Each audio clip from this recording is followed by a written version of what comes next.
Well, I'm delighted to say that we've got Jan with us this morning to help us with our reading. Jan's been really helpful during lockdown as she's been part of the team that's carried on meeting up with our Noah's Ark parents online every week.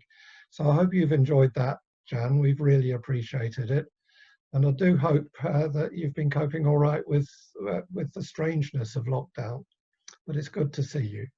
Thank you. It's really good to see you too, Matthew. Yes, I do miss Noah's Ark. It was really lovely to do that each week and to see some of the parents and the children. And hopefully we will be able to continue that in the future when we don't know. And yes, lockdown, as for everyone, has been very, very strange, but a lot nicer now that we can begin to meet members of family in our gardens and friends, and hopefully the autumn weather will be good enough to make sure that we can continue that for as long as possible, and I'm holding on to that. So of course. Yes, thank you. Good.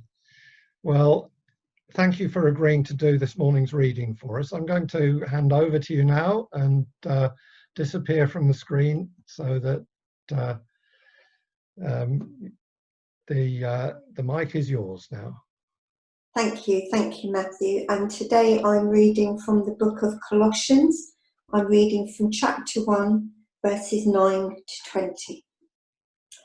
For this cause we also, since the day we heard it, do not cease to pray for you and to desire that you might be filled with the knowledge of his will in all wisdom and spiritual understanding, that you might walk worthy of the Lord unto all pleasing, being fruitful in every good work, and increasing in the knowledge of God, strengthened with all might, according to his glorious power, unto all patience and long-suffering with joyfulness, giving thanks unto the Father, which has made us meet to be partakers of the inheritance of the saints in light, who hath delivered us from the power of darkness, and hath translated us into the kingdom of his dear Son, in whom we have redemption through his blood, even the forgiveness of sins,